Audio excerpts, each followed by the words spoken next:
Welcome, everybody. You say I do when it comes to marriage, but should you say I do when it comes to you and your spouse being a couple in business together? Welcome to What's Your Next. This is the go-to podcast for aspiring business owners who want to get to the next level, escape the rat race, and give their middle finger to the corporate 9-to-5. If you want financial freedom, work-life balance, and the business of your dreams, you're in the right place. Dave and Stacy Riska, husband-wife franchising duo, openly share their successes, failures, and lessons learned in franchising, business ownership, and working with your spouse.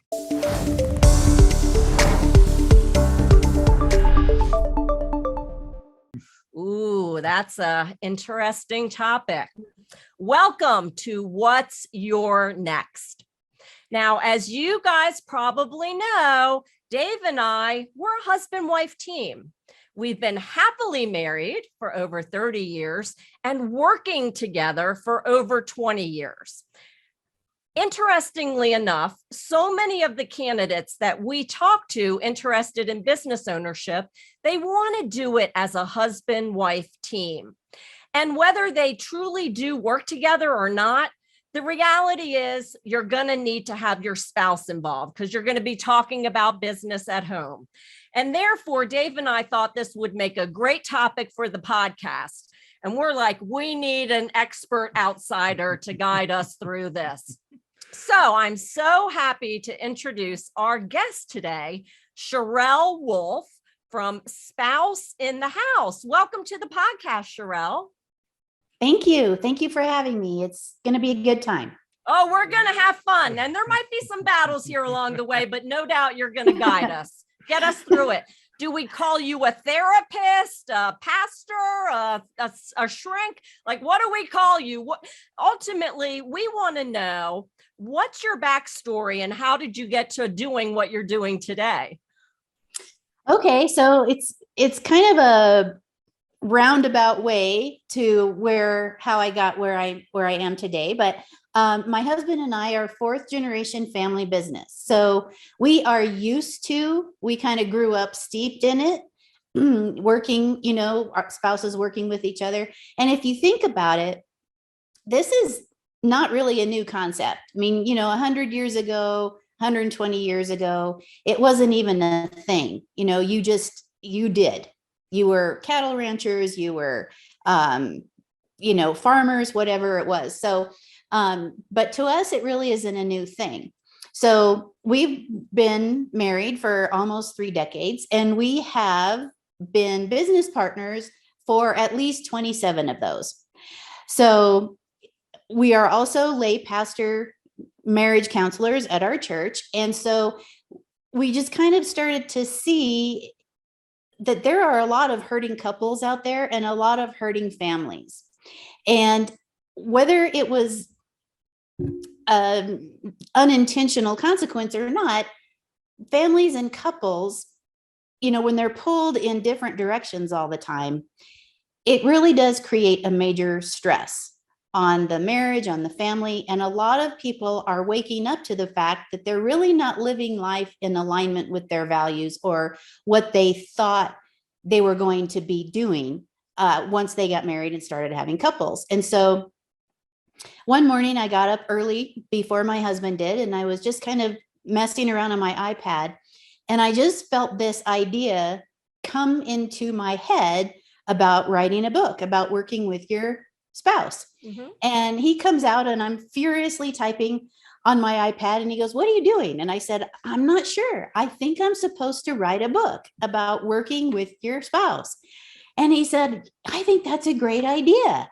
And so he kind of, threw some of his ideas in there and I was furiously typing. But to be frank with you, I really don't think it came from me. I think that it was just downloaded into my brain. And I think that it is part of my purpose as to why I'm here. So I'm just trying to walk it out. Wow. Okay. So you wrote the book on how couples can work together and be happy together in their personal life.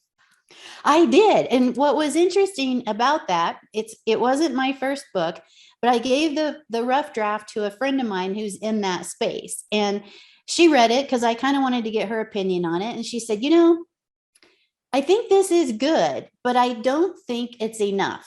I think one might read it and the other won't, or one might want to implement it and the other won't. I think you need to do more. If you really want to make an impact, I think it needs to be more than just a book. So that's when I started thinking, okay, maybe it needs to be some sort of course or coaching program that couples enter into, and we walk them through that process. And that's how it was kind of born. I didn't intend for it to turn into that, but the more research I've done and the more people I've talked to, the more it really seems to be something that's really needed right now. Well, it's kind of like, when you have kids, nobody gives you the book or the guide or the playbook, right, on how to raise them into amazing human beings. And couples going into business, nobody kind of hands you the book and says, here's how you do it. Here's how you do it. So that's why we're so glad you're here with us today. Dave and I were couples that have been in business. We've certainly been through our ups and downs. And so in asking your expertise, Charylle, let's start with the good stuff. From your experience, what makes a great couple working together in business? Absolute trust with each other. I would say that's the first thing. You can be in business, you can have a business partner. And how many times have we heard or seen businesses that have been in partnerships?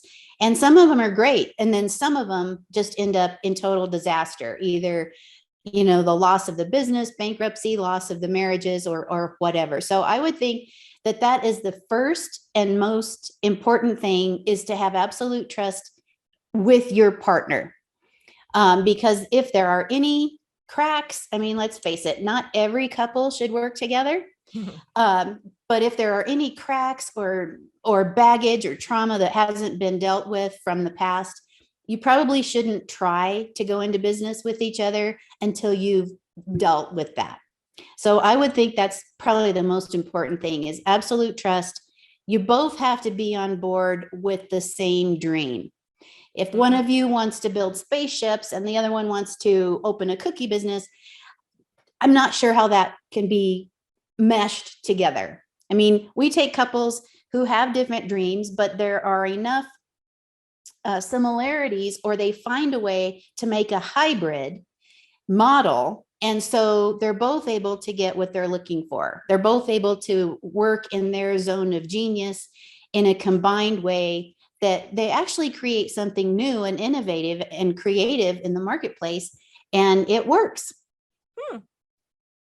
Dave, I'm sure you have some questions. Yeah, definitely have some questions. So it's a great point about trust, and whether you're a couple or you're just in business with somebody else, it can not necessarily be a couple or a partner. You're in business, and you really do need to have that level of trust, even though you're spouses. It's different when you're in business. So in our relationship, I'm the money guy. I'm the guy who manages all the money. And, what should couples discuss about money before going into business? What would be the important pieces of that? Because when you talk about trust, I think a lot of that trust has to do with making sure that the business itself is run in a way that's sustainable. And as you said, it may not be in congruence with one of the two partners' overall objectives. So what's your feeling on money and couples working together? That's a great question, because it comes up all the time. So in regards to being in business and being in business with your spouse, not only do you have to trust, but I think you both need, there's some couples who come to the table and one has just always relied on the other one to do the finances. And so I think what we like to do is, it's very important for couples that maybe that's the case, is to really sometimes the one that's doing the money shouldn't be doing the money. Mm. And so sometimes you see a role reversal. Sometimes the one who does the money, it's not really about money. It's about maybe control or power, and they have to relinquish some of that. And then on the other hand, some of the good parts about that would be that you're not going to probably not embezzle from your spouse. And if you are on the same team and you're committed to the same dream and you are committed to seeing the business succeed, you're both going to be a little more mindful and careful.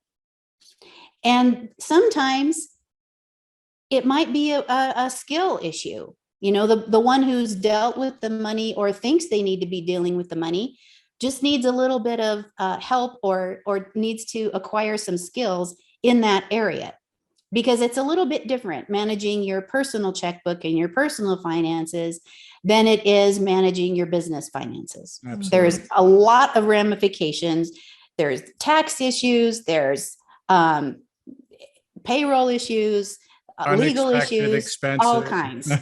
Unexpected expenses, right? Yeah, a lot of hidden expenses too. Yeah, hidden. And a lot of tax benefits that maybe you're just not aware of. Sure. But because you just need to take a course or bring in an expert for a short time to make sure that you've set the foundation up, and then just kind of go from there. So you really kind of see a lot of different scenarios, because people are like herding cats, and a lot of, you can maybe categorize them, but each and every couple kind of comes to it with a little bit different background and expectations and trust issues or dyslexia with numbers. I mean, you name it. Right. Sure. Well, you're right, Charylle. There's a book, right? Men are from Mars, women are from Venus, something like that, right? So Right. we're wired differently. So Definitely. couples who say, oh, honey, let's go into business together. I'm sure you've probably seen everything under the sun, but to summarize, what are some of the biggest mistakes you see these couples make? Okay. So there are probably about 5 mistakes that I see couples make. Well, top 5, I would say, when they decide they want to be in business with each other. Number 1, they don't get help. They just come into it with the romantic notion of, I get to spend 24/7 with my partner. Right. And they don't really understand or think love conquers all. They don't really think through the ramifications of doing that. The second one would probably be both partners are not equally committed. So you've got one that really, really, really wants to do this, and the other one that just kind of decides to go along because they want to be happy. They want their partner to be happy, and they think, well, maybe it will work, but they're really not committed to doing whatever it takes. The third one would be they never take action. They want to be in business together, or maybe they have in the past and it was a little rocky, so they kind of dissolved or went their own way. But if they had had some help and guidance, maybe they would have been able to make it work. So they never take action on that. And the fourth would be kind of what I touched on earlier. They are lacking in some skill areas or some skill sets. And instead of addressing that and getting the skills that they need, they just kind of either, well, I don't need that, or I don't want to spend the money on that, or we'll just learn as we go along. So that's kind of it. And then the fifth one would be, and this was probably the biggest one for me and my husband to learn, was work and life balance. Mm-hmm. So you definitely have to guard yourself against that and set up some ground rules so that your business doesn't seep into every other area of your life to the point where that's all you talk about. That's all you do. So the relationship part, the romantic part, or the family part just gets smaller and smaller and smaller and pushed to the back of the shelf. And then you're dealing with a lot of other issues, and the reasons that you probably went into business in the first place end up being some of the reasons why maybe you shouldn't be in business anymore. Mm-hmm. Mm-hmm. So those are all fantastic points, as far as your reasons. I think one of the reasons that we come across a lot when interviewing our candidates is we talk to them a lot about what is their why? Why are they going into business? And what we find a lot of times is that after going through our process, the two of them are on different ends of the universe. One wants work-life balance, wants to take the kids to soccer games at 3:00 in the afternoon. And the other one's like me, who's driven, and it's about the money, get to work, right? And so that is obviously going to create challenges in the business and in the relationship. So, what do you recommend to clients on how to approach this particular issue? On work and life balance, or no, just in general, if they come into the business and they have let's just say that every business has challenges. Okay. Yeah. One of the challenges we see, as I said, was that their whys are not lined up together. But in general, when there are conflicts, how do you recommend that they approach when there is a disagreement like that, as far as, how to deal with it, from a spouse and from a business perspective to, come to a reasonable solution? Mm-hmm. Well, there are a few things that were kind of running through my head when you were saying that. First of all, not every couple should be in business with each other. So if you're both alphas and you know that outside of business, we work, but we're highly competitive, and I'm not going to cede control, what I perceive to be control, to her or to him, and I'm not willing to compromise either with her or with him, then you probably shouldn't even start it. There are some couples who can't even paint a room together. So if you can't paint a room together, you probably don't have any business, trying to be business partners with each other. And one of the other things we see is, sometimes both couples love what they each do. And there really isn't a way to combine both of their dreams, desires, wishes, skills, wants, zone of genius, so that they can be in business together. But, if once you've made that decision, once you are, committed to being in business with each other, it's really a matter of a very simple exercise, that we go through with people where, and anybody can do it. You just take a piece of paper and draw 4 columns. And, you put the task, everything you can think of, down to who's going to buy the pencils when we run out next week. And then you put your name in one column, your spouse's name in another column, and, a 4th column, which just, might not fit for either one of you. And you just go down the list and assign the tasks to one or the other, or the 3rd column, which would be, we need to outsource, we need to get skills in this area, or, we need to hire somebody that will do this for us. And so even though it really is a very simple, seemingly simple exercise, if people can just take 15 or 20 minutes and go through that, a lot of that, sheds a lot of light and suggestions, and shows people a path in a lot of ways. I mean, that might sound oversimplified, but it really does work. No, that's fantastic. I mean, actually, you made so many great points of how to learn to work with your spouse, because what I can say is that, when you first do, and I'll just give you my perspective of this, you have to compromise, and you have to learn to understand what each of your strengths and weaknesses are. And that's something that I think Stacy and I have done. It took us a while in the beginning. We both had our own why, we both had our own ideas and our own visions, and they didn't always meet. They didn't always match 100%.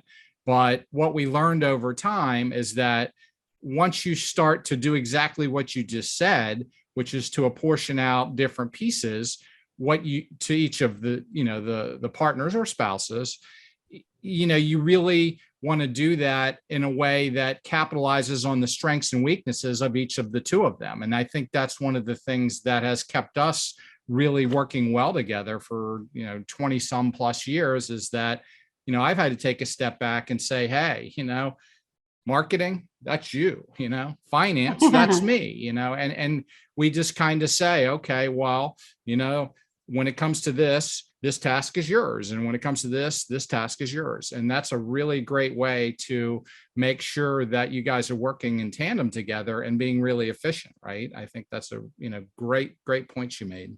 Yep. Yeah. And so, when we talk to candidates, sometimes they want to be in the business together, working together. And then sometimes one of the spouses has decided they're going to keep their job while the one spouse, ramps up the business. And that sometimes, based on where they're going, could be a good decision for them. But the reality is they're both living under the same roof, and you tend to talk business when you're at home. And many of the franchise concepts that we represent actually are home-based. Many people are looking for more home-based models, therefore work from home. So we're working from home and we're living from home. And so how do you balance that when you're trying to have a personal relationship and either one or both of the spouses are so driven for the business? How do you find that separation? And, we're talking a lot about business here, but how do you keep the personal life happy as well?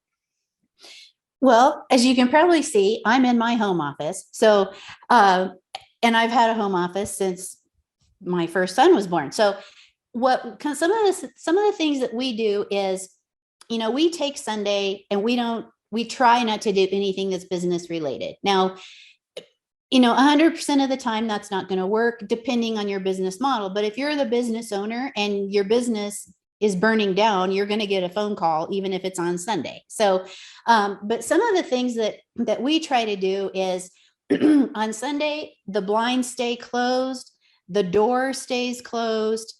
I don't even come in to the office so that I don't have that temptation to go through my mail or check my email or, see the latest fire I should put out maybe, unless it's a true emergency, that can really wait until Monday. And then one of the other things we do is we just try to leave. We try to leave the house in general. So, whether that's, we have a Corvette and we really, just kind of like to go on these little rides. And right now in Arizona, you can't go 15 minutes from my house and not run into something totally beautiful. So, we try to do that. We try to plan, at least 1 or 2 nights away once in a while where somebody else is in charge of the phone, somebody else is in charge of, whatever else comes up. And I think that's an important thing to touch on is, if you're both working in the business and especially when you're starting, it might be a 16 or an 18-hour day. Mm-hmm. And so, you really need to come together and say, okay, whether you have small kids or, at one time my kids were small, they're both adults now, but, one thing we tried to do is, okay, whoever is normally in charge of the home, and most of the time it's going to be the mom or the wife, not always, but most of the time. Mm-hmm. Okay, what are some of these things that we're going to have to rethink? Maybe we need to bring in someone who's going to clean the house once or twice a week. Maybe we're going to have to bring in somebody who does meal prep for us. Maybe we're going to have to schedule or rearrange things so that by 3:00, one or the other is done so that you are there. Because most people who want to work together are doing it not just because they are romantic and they think, oh, this is going to be lovely, he's still going to bring me flowers every day. They're doing it because they want a lifestyle. They want to be present in their children's lives or their grandchildren's lives. And they want to be in charge of what their family is being taught. And a lot of us are not happy with what's going on in the public schools. A lot of people who want to homeschool mm-hmm. are, trying to start businesses that they can run with each other. So it's much bigger than the couple. it's, their entire household, it's their entire family and their extended family. So, I probably went off on a tangent, but those are some of the things, that we have tried to build into our life in order to keep that relationship and business. There has to be a line somewhere, some of the time, in order to maintain a healthy relationship. And keep in mind why you started this whole thing in the first place.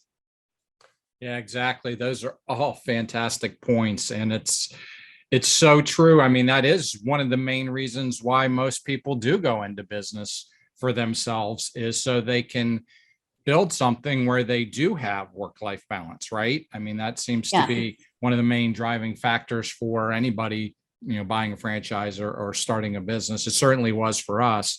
And what I can say from my personal experience, just like learning to separate the roles a little bit and, maximize each other's strengths, I had to learn to let go. Just like you said, I had to tell myself, hey, I worked a hard day today. It's been 12 hours. That's enough. I'm going to go spend the rest of the day. I'm going to shut the door and the computer's turning off, and that's hard, right? Sometimes when you got stacks of paperwork and, clients to follow up with and so on and so forth, there's always tomorrow, and that will always be there. And it's something that in a lot of cases, you almost have to learn to let go to do that, right? And that's such a great point in what you had said. Stacy, do you have any additional comments on that? Yeah, I would say what I've learned is it's the setting of boundaries. You mentioned, working in your home and having young children. We went through the same thing, right? We were raising kids while we're trying to launch and grow and scale our business. And so it's learning to set boundaries both on a business and a personal level. And the key is to think about it before the 911 hits, right? But I think it's so important to not forget the personal, and maybe it's more of a woman thing, but things like take your spouse out on a date, right? Just schedule it, make it important. For Dave and I, we just got e-bikes and we love going out together, and it forces us to get out and that wind going through your hair. And we're not talking business when we're out there, but interestingly enough, being out there puts lots of great ideas business-wise that we come back and we talk about. And no, life isn't perfect. 20 years later, after working together, we do have our battles. And so when it comes to the battles, for me personally, Dave, I'd love to hear what you have to say about it. I've learned that we have a set word. And when you say that word, we don't talk, we walk away, right? I've had enough. I'm not in the right mindset. This is just going to be an argument. We'll walk away from it. Dave, what would you say? Oh, absolutely. And that's what I was asking before, is when you get into disagreements, it's hard sometimes you always want to win the battle with the other person, regardless whether they're your spouse, your business partner, everybody. It's hard to compromise when they're so strongly emotional about something that they feel they're right. And and this is true of even business partners that I had before Stacy, at some point or another, it's not healthy to keep communicating when you get to that level. And so, we've come up with our own kind of way to handle it, in that we just say, we have a code word. And if I say it, that's it. And she has a code word. And if she says it, that's it. We just drop it, walk away, and we come back to it either another day or another time. So those are just some of the strategies that we've kind of employed. We don't know whether they're good or bad, but they work. They do work for us. And I was hoping to get some feedback from you, like when clients are in a disagreement, like, a heated, I won't call it a heated argument, but a heated topic. At some point or another, things do escalate. And you're a couple, okay? It's not like you're a business partner. So it's got double the ramification if you hurt the other person, right? And so what are some of the things that you suggest that couples might do if that were to happen to them? Well, I think it's really smart what you do. I think that's a really good way to handle that. A couple other things I would say is don't give each other a history lesson. Mm. Refrain from saying always and never. And once you've resolved something, it's resolved. That's what I mean about a history lesson. Don't keep bringing it up. Well, last week you said this, and okay, well, that we resolved that, and work through it until it's resolved. Don't just, sweep it under the rug and think that it's never going to come back, because it will, and it will be bigger than it was before. The other thing, that I was kind of thinking about when you were talking about when working through people that you are working with and you go through their why. One thing I like to do sometimes is I like to have people write their own obituary. Because, and then you give it to the other person to read. And I have them do it 2 different ways. Wow. Write your obituary the way you want people to remember you, and then write it the way you think they remember you. Because oftentimes you can see where there's not really alignment in some areas, and that identifies areas that maybe you need to work on, pay attention to, deal with, something like that. So that's what I would recommend, is never give each other a history lesson, never use always or never. Sure, I totally get it. Yeah, that's such great advice for anybody. I highly suggest you take that advice. #nugget. Yeah. Don't use always, never. What's your takeaway? Leave us a comment below. #nugget. What's your takeaway from this episode? Charylle, you've shared so much great information with us today. I'm curious to know, like, the clients that you work with, are they people who are thinking about going into business, they're in business together, or they're maybe like us, been in business a long time, and now there's some butting of heads? Who do you serve and how do you help? Okay, so I kind of see a few different couples. So there are a few different categories, I should say. There's the category that want to be in business with each other, but they just don't quite know what it's going to look like and if it is going to work. So there's that.